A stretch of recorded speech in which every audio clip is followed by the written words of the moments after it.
رمضان المبارک کی 21ویں شب، یہ رمضان کی وہ رات ہے جس سے طاق راتوں کا آغاز ہوتا ہے۔ 21ویں شب وہ پہلی رات جس میں لیلۃ القدر چھپی ہو سکتی ہے۔ چند نفل رکھتے، خاموش سجدے اور آنکھوں سے بہتے آنسو۔ اسی رات ایک نفل نماز 1000 مہینوں کی عبادت بن سکتی ہے۔ یہ نوافل فرض نہیں، مگر جو پڑھ لے وہ رب کے سب سے قریب ہو جاتا ہے۔ آئیے جانتے ہیں 21ویں شب کے وہ نوافل جو قسمت بدلنے کا ذریعہ بن سکتے ہیں۔ بسم اللہ الرحمن الرحیم۔ السلام علیکم ورحمۃ اللہ وبرکاتہ۔ ناظرین، آج شب قدر کی پہلی رات ہے، یعنی 21ویں شب قدر ہے۔ وہ رات جس میں رب کائنات اپنے بندوں کو خود متوجہ ہو کر پکارتا ہے۔ جو دور ہو گئے تھے ان کے لیے بھی واپسی کا راستہ کھل جاتا ہے، اور جو قریب ہیں ان کے لیے قربت اور بڑھ جاتی ہے۔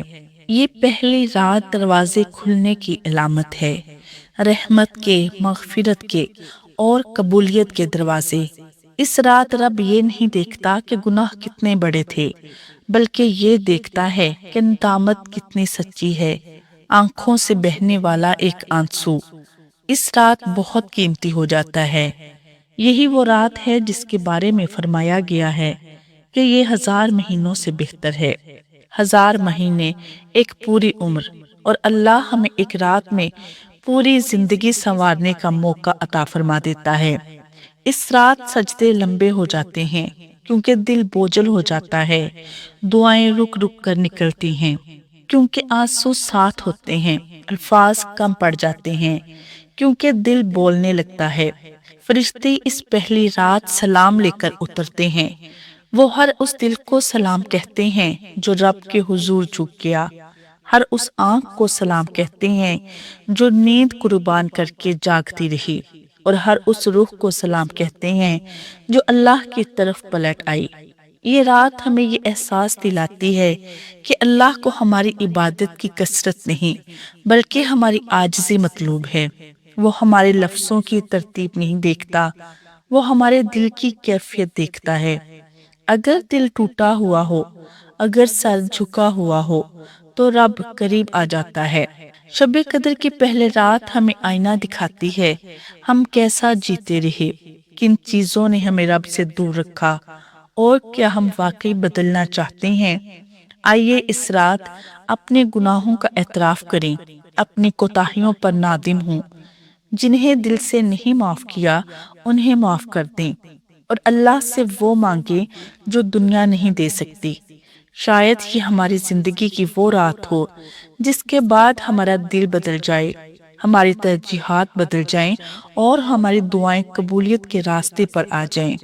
اے اللہ، اگر یہ شب قدر کی پہلی رات ہے تو ہمیں محروموں میں شامل نہ فرما، ہمارے گناہوں کو معاف فرما، ہمارے دلوں کو پاک کر دے، ہماری دعاؤں کو قبول فرما اور ہمیں اپنی خاص رحمت کے سائے میں لے لے۔ آمین یا رب العالمین۔ تو ناظرین، جیسا کہ آپ جانتے ہیں کہ آج لیلۃ القدر کی پہلی شب ہے، تو آج آپ لوگوں کو بتانے جا رہی ہوں کہ اس رات میں ہم نے عبادت کیسے کرنی ہے، لیلۃ القدر میں عبادت کرنے کا کیا طریقہ ہے، اس رات میں نوافل کیسے پڑھنے ہیں، لیلۃ القدر کے نوافل پڑھنے کا کیا طریقہ ہے، نیت کیسے کریں گے، کتنی رکعتیں پڑھیں گے، اس رات میں ہم نے کون کون سی عبادات کرنی ہے، مکمل طریقہ میں آپ لوگوں کے ساتھ شیئر کرنے جا رہی ہوں، کیونکہ آپ جانتے ہیں کہ رمضان المبارک کا دوسرا عشرہ مکمل ہو چکا ہے، الحمدللہ سے تیسرا عشرہ جو ہے وہ شروع ہو چکا ہے، اور آپ جانتے ہیں کہ تیسرے عشرے کی جو طاق راتیں ہیں، یعنی 21ویں شب، 23ویں شب اور 25ویں شب، 27ویں شب اور 29ویں شب، ان طاق راتوں میں اللہ تبارک و تعالیٰ نے لیلۃ القدر کو رکھا ہے۔ کوئی ایک رات لیلۃ القدر ہو سکتی ہے۔ جو طاق راتیں ہیں تو ہم نے ان طاق راتوں میں جا کر عبادت کا اہتمام کرنا ہے۔ یہ وہ رات ہے جو بہت فضیلت والی رات ہے۔ قرآن پاک میں اللہ رب العالمین نے ارشاد فرمایا کہ یہ وہ رات ہے جو 1000 مہینوں سے افضل ہے۔ 1000 مہینوں سے افضل اب کتنی زیادہ افضل ہے یہ تو اللہ پاک ہی بہتر جانتے ہیں۔ اور آپ جانتے ہیں کہ 1000 مہینے کتنے بنتے ہیں؟ اگر 1000 مہینے ہی لے کے جائیں تو اس ایک رات میں عبادت کرنا 83 یا 84 سال عبادت کرنے سے زیادہ ہے۔ یعنی اس رات میں عبادت کرنا 84 سال عبادت کرنے سے بھی زیادہ ہے۔ کتنا زیادہ یہ تو میرا رب ہی بہتر جانتا ہے۔ تو یہ رات اللہ نے ہمیں عطا فرمائی ہے، ان راتوں کو ہم نے ضائع نہیں کرنا۔ ان تاک راتوں میں ہم نے لیلۃ القدر کو تلاش کرنا ہے۔ آج پہلی تاک رات ہے تو ہم نے اس میں خوب عبادت کا اہتمام کرنا ہے۔ عبادت کیسے کرنی ہے، نوافل پڑھنے کا کیا طریقہ ہے؟ بہت سارے لوگ پریشان ہوتے ہیں کہ کوئی کچھ بتا رہا ہے اس کے بارے میں، کوئی یہ بتا رہا ہے عمل کر لو، کوئی یہ بتا رہا ہے لیلۃ القدر کی پہلی رات یہ عمل کر لو، دوسری رات یہ کر لو۔ تو میں آپ لوگوں کو بتاتی چلوں کہ اس رات میں عبادت کرنے کا کیا طریقہ ہے، نوافل پڑھنے کا کیا طریقہ ہے، نیت کیسے کریں گے، کتنی رکعتیں پڑھیں گے، کون کون سی عبادت کریں گے۔ تو سب سے پہلی چیز کہ اس رات میں آپ کی عشاء کی نماز ضائع نہ ہو۔ میں آپ کو طریقہ کار بتا رہی ہوں کہ اس میں ایک شیڈیول بنائیں کہ اس رات ہماری یہ رات کیسے گزرنی چاہیے۔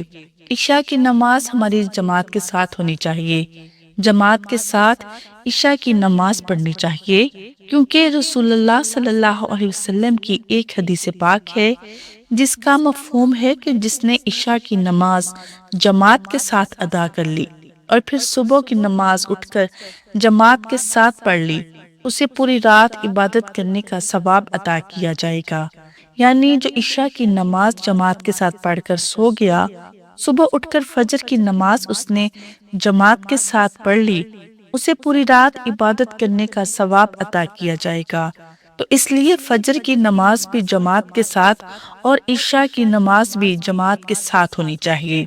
عشاء کی نماز پڑھنے کے بعد پھر آپ قیام کریں۔ قیام کرنے کا کیا طریقہ ہے، نوافل کیسے پڑھیں؟ تو نوافل پڑھنے کا طریقہ یہ ہے کہ آپ نیت کریں۔ سب سے پہلے 2 رکعت کر کے پڑھنا چاہتے ہیں 2 رکعت کر کے پڑھیں، 4 رکعت پڑھنا چاہتے ہیں تو 4 رکعت کی نیت کریں۔ نیت اصل دل کا پختہ ارادہ ہے۔ آپ دل ہی میں ارادہ کر لیں کہ میں 2 نفل پڑھ رہا ہوں، قیام اللیل کی نیت کر لیں۔ نیت اصل دل کا پختہ ارادہ ہے، زبان سے الفاظ ادا کر کے نیت کرنا یہ کوئی ضروری نہیں ہے۔ نیت کرنے کے بعد آپ تکبیر تحریمہ کہیں، اللہ اکبر کہہ کر نماز شروع کریں۔ ثنا پڑھیں گے، سبحانک اللہم و بحمدہ۔ اس کے بعد پھر تعوذ، پھر تسمیہ، پھر سورہ فاتحہ کی تلاوت کریں گے۔ اس کے بعد پھر کوئی سورت ملائیں گے۔ اب بہت سارے لوگ یہ پریشان ہوتے ہیں کہ اس میں تو خاص صورتیں پڑھی جاتی ہیں۔ تو ناظرین، جتنے بھی نوافل پڑھنے کے خاص طریقے بیان کیے جاتے ہیں وہ زیادہ سے زیادہ مستحب ہوتے ہیں۔ ضروری نہیں کہ اسی طرح پڑھیں گے تو ہی آپ کی نماز ہوگی۔ مقصد اس رات میں قیام کرنا ہے، اللہ کی بارگاہ میں سجدہ ریز ہونا ہے۔ مقصد اس رات میں قیام کرنا ہے۔ اب جو بھی صورتیں آپ کو یاد ہیں، مثال کے طور پر آپ کو سورہ اخلاص یاد ہے، اس کے بعد پھر رکوع کریں، دونوں سجدے کریں، پھر دوسری رکعت بھی اسی طرح سورہ فاتحہ، پھر سورت ملائیں، پھر رکوع، دونوں سجدے، قعدہ، تشہد، درود اور دعا پڑھ کر سلام پھیرتے رہیں۔ جس طرح 2 رکعت ادا کی جاتی ہیں اسی طرح 2 رکعت کر کے آپ جتنی مرضی رکعت پڑھنا چاہتے ہیں پڑھ سکتے ہیں۔ جتنا لمبا قیام کریں گے اتنا اللہ کے ہاں اجر پائیں گے۔ تو نوافل پڑھنے کا طریقہ تو آپ نے سمجھ لیا۔ اور کیا کرنا ہے، آپ ایک شیڈیول بنائیں، کچھ رات آپ نوافل پڑھیں، پھر کچھ دیر آپ قرآن مجید کی تلاوت کریں۔ قرآن مجید کی تلاوت کرنے کی بھی بہت زیادہ فضیلت ہے، بہت زیادہ اجر و ثواب ہے، اور رمضان کے ساتھ بہت گہرا تعلق ہے قرآن مجید کے ساتھ۔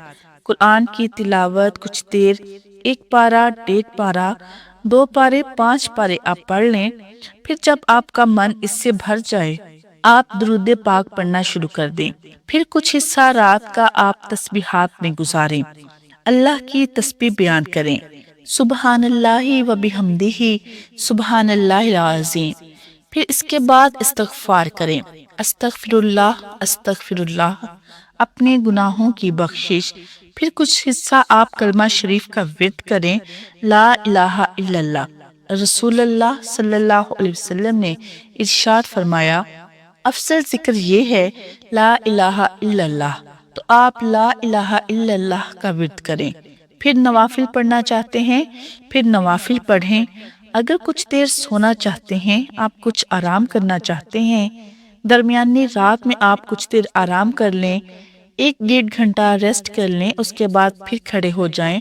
تہجد سے پہلے آپ تہجد کے وقت کھڑے ہو جائیں، سحری سے پہلے کھڑے ہو جاؤ، اس وقت تہجد کی نماز ادا کریں اور تہجد پڑھ کر رو کر گڑ گڑا کر اللہ کے سامنے اپنے گناہوں کی بخشش مانگیں، اپنے مسائل بیان کریں، کیونکہ وہ قبولیت کی گھڑی ہوتی ہے۔ اس وقت جو دعا کریں اللہ قبول فرماتا ہے۔ تو 5 راتوں میں ہم نے یہ اہتمام کرنا ہے کہ ان 5 راتوں میں تہجد ہماری مس نہیں ہونی چاہیے۔ تہجد ہم پابندی کے ساتھ پڑھیں اور اسی طرح فجر کی نماز ہماری جماعت کے ساتھ ہونی چاہیے۔ تو اس طریقے سے آپ اس رات کو گزاریں، اور جو ناپاک خواتین ہیں وہ بھی اس رات میں عبادت کریں۔ ایسا نہیں جن کے مخصوص ایام چل رہے ہیں، بہت ساری وہ خواتین جو غفلت میں رہ جاتی ہیں، تو ایسا نہ کریں۔ آپ نماز نہیں پڑھ سکتی ناپاکی کی حالت میں، آپ نماز نہ پڑھیں، آپ وضو کریں، اپنے آپ کو کور کریں، وضو کریں، جائے نماز بچھا کر آپ بیٹھ جائیں اور اس میں آپ درود پاک پڑھتی رہیں۔ جائے نماز بچھا کر اس لیے کیونکہ آپ کا دل جمع رہے گا، عبادت میں، توبہ استغفار میں، تسبیحات میں آپ کا دل لگا رہے گا۔ بہت ساری خواتین یہ سمجھتی ہیں کہ شاید جائے نماز ناپاک ہو جائے گی، ایسا نہیں ہے۔ جس چیز کو آپ ٹچ کریں گی وہ ناپاک نہیں ہوگی، جس چیز پر نجاست لگے گی وہ چیز ناپاک ہوگی۔ آپ نے اچھے سے کور کر لیا خود کو، اس کے بعد جائے نماز بچھا کر باوضو ہو کر بیٹھ جائیں، پھر توبہ استغفار کریں، اپنے گناہوں کی بخشش مانگیں، دعائیں کریں، اور اسی طرح ایک دعا کا تو ضرور اہتمام کرنا چاہیے۔ ہم کو جو رسول اللہ صلی اللہ علیہ وسلم کی بتائی ہوئی دعا ہے، حضرت عائشہ صدیقہ رضی اللہ تعالی عنہا نے جب پوچھا، یا رسول اللہ صلی اللہ علیہ وسلم، اگر میں لیلۃ القدر کو پالوں، مجھے لیلۃ القدر حاصل ہو جائے تو اللہ سے کیا مانگوں؟ تو رسول اللہ صلی اللہ علیہ وسلم نے یہ دعا بتلائی، اللہم انکا عفو تحب العفو فاعف عنی۔ اس رات میں اس دعا کی کثرت کریں، یہ دعا اللہ سے گڑ گڑا کر رو کر مانگیں کہ اے اللہ تو بخشنے والا ہے، بخشش کو پسند فرماتا ہے، اے اللہ مجھے معاف فرما۔ تو ان دعاؤں کا اہتمام کریں۔ آج کی یہ مقدس رات ہمیں یاد دلاتی ہے کہ رب کی رحمت سے کبھی مایوس نہیں ہونا چاہیے۔ یہ رات ہمیں سکون دیتی ہے، دل نرم کرتی ہے اور روح میں روشنی بھر دیتی ہے۔ ہر سجدہ، ہر دعا، ہر ندامت اس بات کی نشانی ہے کہ ہم واپس اپنے خالق کی طرف لوٹ رہے ہیں۔ آئیے اس رات کو اپنی زندگی کا سنگ میل بنائیں، اپنے دل کی صفائی کریں، اپنی دعاؤں کو خلوص سے پیش کریں اور اللہ کی خاص قربت کے لیے خود کو تیار کریں، کیونکہ یہی رات ہے جو ایک لمحے میں 1000 مہینوں کے برابر نیکی عطا کر سکتی ہے۔ اے اللہ ہماری عبادت کو قبول فرما، ہمارے دلوں کو اپنی محبت سے بھر دے اور ہمیں شب قدر کی برکتوں سے فیض یاب فرما، آمین۔ مجھے امید ہے آپ کو ان سب چیزوں کی سمجھ آ گئی ہوگی۔